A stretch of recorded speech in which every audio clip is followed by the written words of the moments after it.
नमस्कार, आप देख रहे हैं हमारा खास कार्यक्रम कोरोना काल पेश की मिसाल और मैं हूं आपके साथ मोनिका गुप्ता। आज हम बात करेंगे कि हरियाणा सरकार ने कोरोना महामारी के दौरान आई चुनौतियों का कैसे सामना किया और प्रदेश के बचाव के लिए क्या क्या कार्य किए।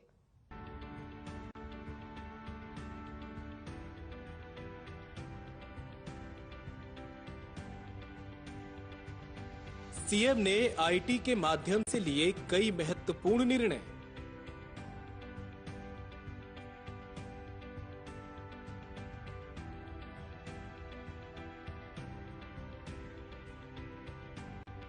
कोरोना संक्रमण के बढ़ते मामलों के प्रति जाहिर की चिंता।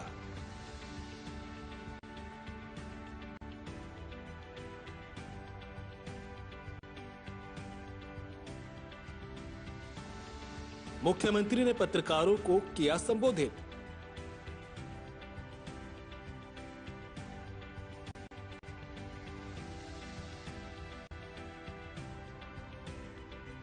कोरोना काल में सरकार ने लिए कई महत्वपूर्ण निर्णय।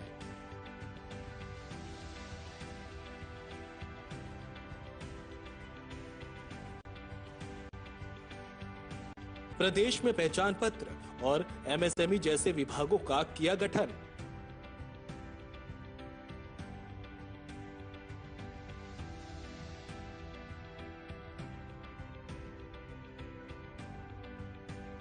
रनवे विस्तार की उपलब्धियों पर दिया संदेश।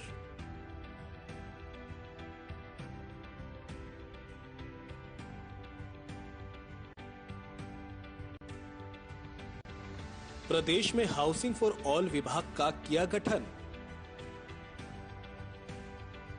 2020 में कोरोना महामारी के बढ़ते प्रकोप से मौत के आंकड़े आसमान छूते जा रहे थे। इस विपदा की घड़ी में जिंदगी और मौत का एक दूसरे से जंग जारी थी। पूरे विश्व में सांसों का त्राहिमाम मच गया था। इस भीषण महामारी के दौरान देश प्रदेश की स्थिति काफी दयनीय हो गई थी।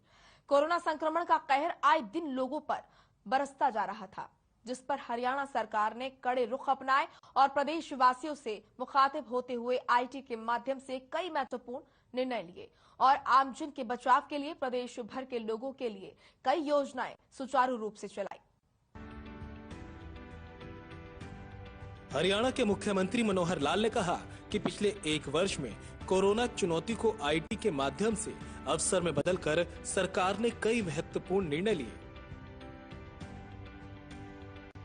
मुख्यमंत्री ने हिसार में विमानन हब के दूसरे चरण के तहत रनवे विस्तार के लिए भूमि पूजन किया और एक वर्ष की उपलब्धियों का अपना संदेश देने के बाद पत्रकारों को संबोधित किया।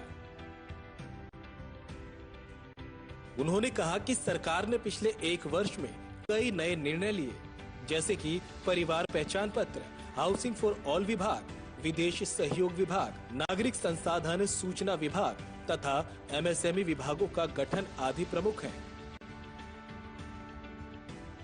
उन्होंने कहा कि परिवार पहचान पत्र के तहत 60 लाख परिवारों की पहचान की गई और सामाजिक न्याय एवं अधिकारिता विभाग की सेवाओं का लाभ इसके तहत दिया जा रहा है। अब स्कूलों में भी दाखिले के समय पहचान पत्र बनाने का काम शुरू किया गया। जैसा मैंने बताया, एयरपोर्ट का पहला चरण शुरू हुआ है। एयरपोर्ट की जो रनवे का बनाने का काम, आज भूमि पूजन हुआ है, काम अलॉट कर दिया गया है। 165 करोड़ रुपए का ये काम है। और जैसा 306 विकास की परियोजनाएं हैं, ये भी 1688 करोड़ रुपए की ये परियोजनाएं हैं। तो कुल मिलाकर के 1843 करोड़ रुपए का इस काम का आज उद्घाटन और शिलान्यास किया गया है। इसमें प्रमुख विभाग जिनका सब जिलों के अंदर शिलान्यास हुआ है, उसके अंदर पावर डिपार्टमेंट है, पंचायती राज डिपार्टमेंट है, पीडब्ल्यूडी है, हायर एजुकेशन है, हेल्थ के भी 10 प्रोजेक्ट हैं, इरिगेशन के 13 प्रोजेक्ट हैं, एनिमल हस्बेंड्री के 22 है, मार्केटिंग बोर्ड की 15 सड़कें हैं। तो ऐसे फुटकर विभाग भी, तो कुल मिलाकर ये 306 परियोजनाओं के काम के अवसर पर आपको बहुत बहुत बधाई। हमने जब सरकार के इस दूसरी टर्म में आकर के शुरू किया, तो उसमें जो हमारे पहले के विषय थे उनको सबको हमने चालू रखा। ये वर्ष विशेष हमने सुशासन के नाते से और इसको बनाने की बात की थी कि 2020 सुशासन संकल्प वर्ष होगा। तो इस सुशासन संकल्प वर्ष में जैसा हमने कई काम किए हैं, उसके अंदर हमारे जो ई गवर्नेंस के जितने भी मुद्दे हैं, जिसको अभी गिनाया गया है आपके सामने, चाहे वो लाल डोरा मुक्त करने की गांव के अंदर हमने मुहिम चलाई और इस व्यवस्था को प्रधानमंत्री जी ने भी अपना करके लगातार 6-7 प्रांतों के अंदर उसको लागू किया, स्वामित्व योजना के नाम से। इसी प्रकार ग्राम दर्शन पोर्टल, परिवार पहचान पत्र, ई ऑफिस, चाहे हमारे सेक्रेटेरिएट में ई सचिवालय की बात हो, चीफ सेक्रेटरी ऑफिस हो, मुख्यमंत्री कार्यालय हो और फाइनेंस डिपार्टमेंट हो, इनके कार्यालय सबके ई ऑफिस हो चुके हैं। अब जो फाइलें हैं वो कहीं रुकती नहीं है, तेजी से काम कैसे सरकारी कामों में हो। इसी प्रकार मेरी फसल मेरा ब्यौरा है। अभी एकदम हमने जो लास्ट लेटेस्ट जो किया है कि जो ट्रांसपोर्ट ऑफिस है, आरटीओ ऑफिस जो भ्रष्टाचार से लिप्त थे, उन आरटीओ ऑफिस को बदल करके और सारे स्टाफ को जहां जहां में शंका थी नया स्टाफ ला करके और आरटीओ के बजाय उनको डिस्ट्रिक्ट ट्रांसपोर्ट ऑफिसर डीटीओ का संज्ञा दे करके और सारा स्टाफ हमने बदला है। भ्रष्टाचार को वहां सहन नहीं किया जाएगा। योग्यता के आधार पर नौकरियों की बात हमने पिछली बार शुरू की थी, लगातार उस क्रम को चलाए हुए हम इस एक वर्ष में 10,000 नई नौकरियां दी गई हैं और ये हमारा 1 लाख नौकरी देने का इन 5 सालों के अंदर संकल्प है। सरकारी नौकरियां, प्राइवेट उद्योग के अंदर भी भरपूर इन्वेस्टर आ रहे हैं, लघु उद्योग बहुत बड़ी संख्या में वो चालू हो रहे हैं और हमने एक और जो संकल्प लिया था उसको हम पूरा करने जा रहे हैं कि प्राइवेट उद्योग के अंदर 75% नौकरियां ये हरियाणा के नौजवान को मिलेंगी। ये हम सबसे पहले ये उसका संकल्प कराएंगे। हरियाणा के लोग को नौकरी पहले, अगर हरियाणा से कोई उनको नौकरी करने वाला आदमी ना मिले तब वो बाहर की नौकरी किसी को दे सकते हैं, ताकि हरियाणा के हमारे नौजवानों को रोजगार मिले। हर गांव की वेबसाइट बने, इस पर भी कार्य किया जा रहा है, जिस पर कोई भी व्यक्ति अपने सुझाव दे सकेगा और सरकार उन सुझावों को विकास योजनाओं में शामिल करेगी। मुख्यमंत्री ने संदेश दिया कि आगामी बजट में गांव के लोगों की राय लेकर जनता की सहभागिता बढ़ाकर बजट तैयार किया जाएगा।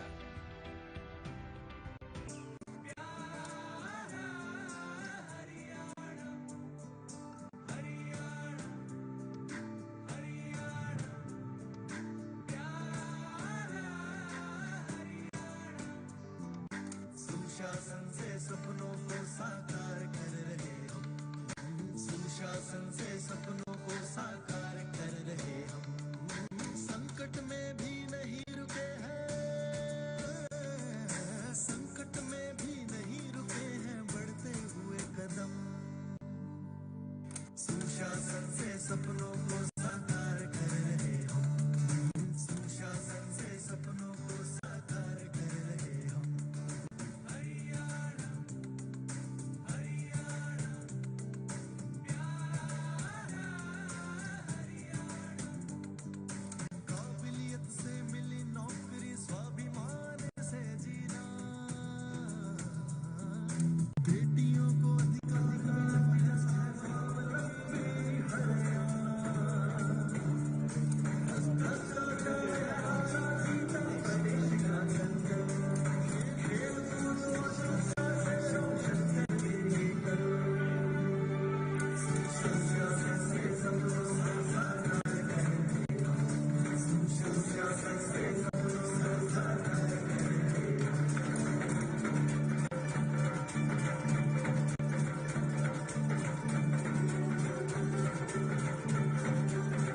हरियाणा के मुख्यमंत्री मनोहर लाल ने पिछले 1 वर्ष में कोरोना चुनौती को आईटी के माध्यम से अवसर में बदलकर कई महत्वपूर्ण निर्णय लिए। सीएम ने हिसार में विमानन हब के दूसरे चरण के तहत रनवे विस्तार के 1 वर्ष की उपलब्धियों का संदेश देने के बाद पत्रकारों को भी संबोधित किया। साथ ही परिवार पहचान पत्र, हाउसिंग फॉर ऑल विभाग, विदेश सहयोग विभाग, नागरिक संसाधन सूचना विभाग और एमएसएमई विभागों का गठन आदि प्रमुख बताया। सीएम मनोहर लाल ने कहा कि हर किसी को छत मुहैया कराने के लिए हाउसिंग फॉर ऑल विभाग का गठन किया गया, चाहे वे प्रधानमंत्री आवास योजना के तहत हो या किसी अन्य योजना के तहत। उन्होंने कहा कि गाड़ियां लोहार जैसे घुमंतु जाति के 25,000 परिवारों की पहचान की है और उनके स्थायी आवास के लिए योजना बनाई जा रही है और अब वे लोग भी अपने बच्चों को शिक्षा देने के लिए प्रेरित हुए हैं।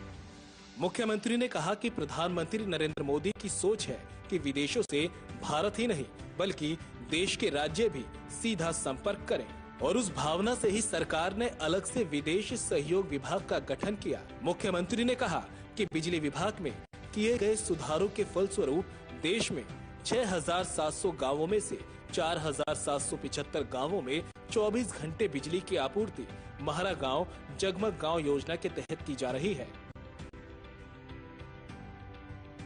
मित्रों, ये जो एक वर्ष है, इस एक वर्ष में बहुत काम किए। हमारी जितनी अभी दिखाई गई हैं डॉक्यूमेंट्री दिखाई गई है, गीत दिखाया गया है, उसके अंदर बहुत सी चीजों का उल्लेख किया है।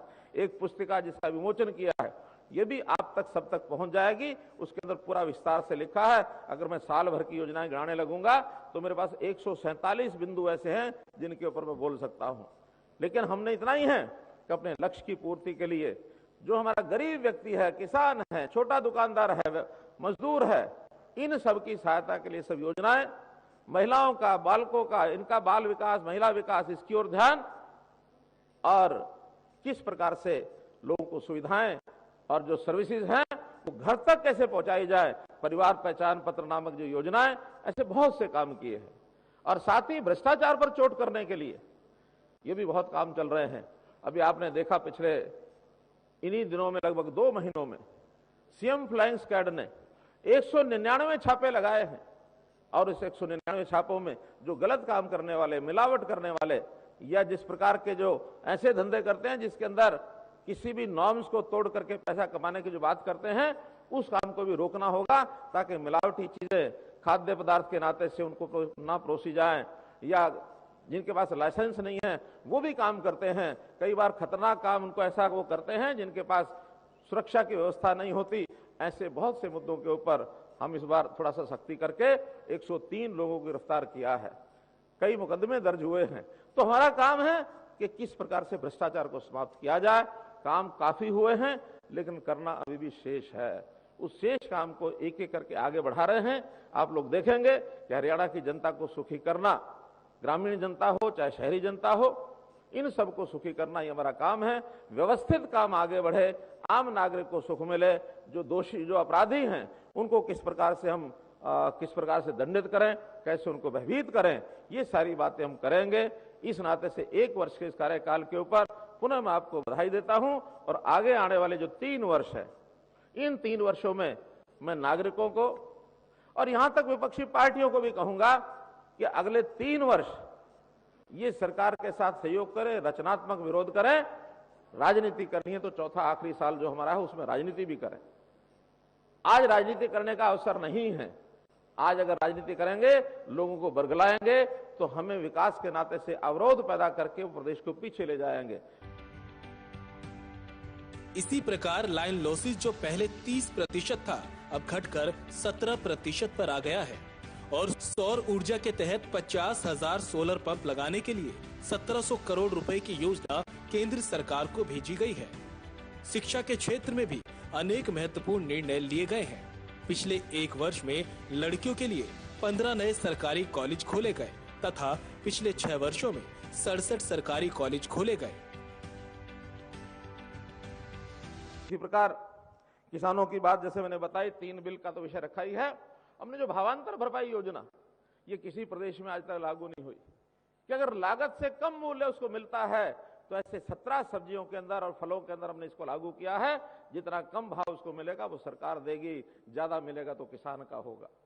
तो इसी प्रकार प्रगतिशील किसान, उनको हमने प्रोत्साहन के सम्मान की योजना बनाई है कि जो अच्छा प्रगतिशील किसान बनेगा और दूसरे किसानों को भी अगर वो प्रगतिशील इस नाते से सहायता करेगा तो उसके लिए एक अलग से प्रोत्साहन की इसकी योजना बनाई है। सीएम मनोहर लाल ने कोरोना महामारी के दौरान आईटी योजना के माध्यम से हर किसी को छत मुहैया कराने के लिए हाउसिंग फॉर ऑल विभाग का गठन किया।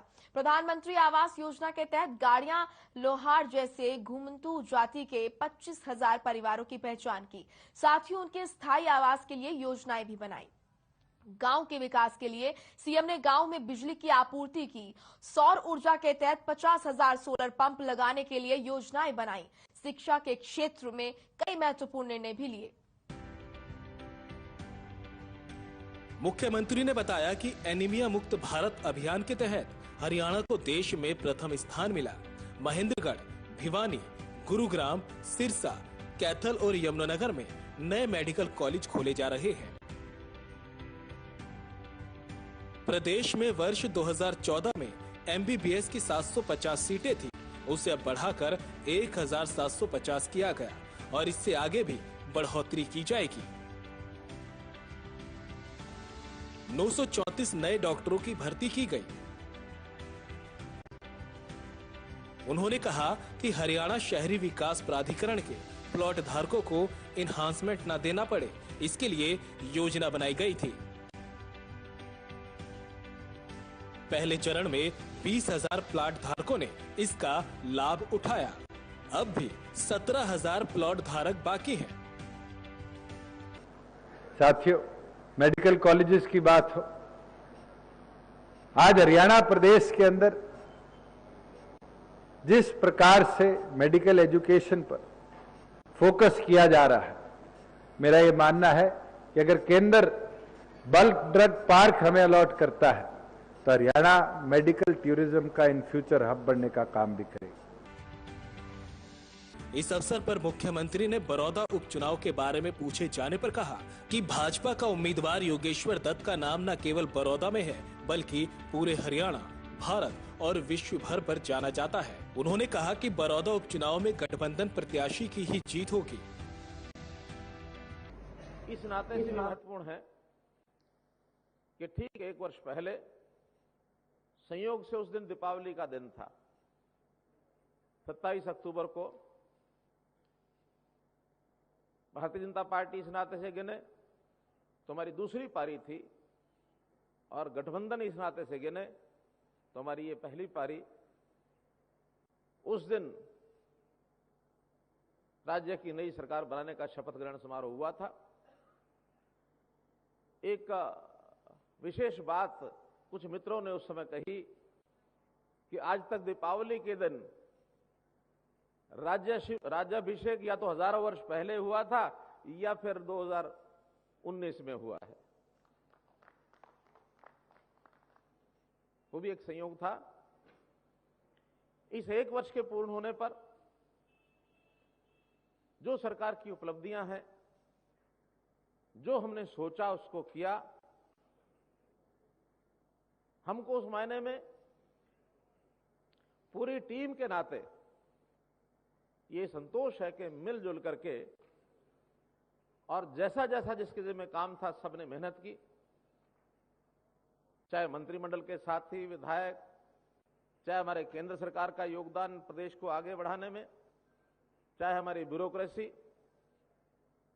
चाहे दोनों पार्टियों के हमारे पदाधिकारीगण, सबने मिलजुल करके एकता के रूप में आज तक इस काम को किया है। भाई दुष्यंत जी एक चर्चा कर रहे थे कि ये कांग्रेस शुरू दिन से ही कि ये सरकार गई के गई, 3 महीने नहीं चलेगी, 6 महीने नहीं चलेगी, ये लगातार उनका मंत्र, उनकी रटंत ये लगातार चलती रहती है। आज भी चला रहे हैं कि बस बड़ौदा का चुनाव हुआ नहीं और ये सरकार गई नहीं।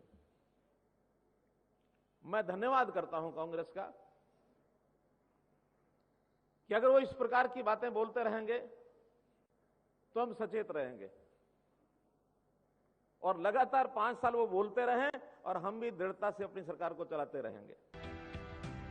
इस अवसर पर उप मुख्यमंत्री श्री दुष्यंत चौटाला, श्रम एवं रोजगार राज्य मंत्री अनूप धानक, सांसद ब्रजेंद्र सिंह, राज्यसभा सांसद डीपी वत्स सहित अन्य प्रशासनिक अधिकारी भी उपस्थित रहे।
तो आपने देखा कि हरियाणा के मुख्यमंत्री मनोहर लाल ने प्रदेश में कोरोना संक्रमण से बचाव के कई नियम और योजनाएं बनाई। प्रदेश में कोरोना महामारी के दौरान चुनौतियों को आईटी के माध्यम से अवसर में बदलकर कई निर्णय लिए। हरियाणा प्रदेश में नए अस्पतालों का निर्माण करवाया।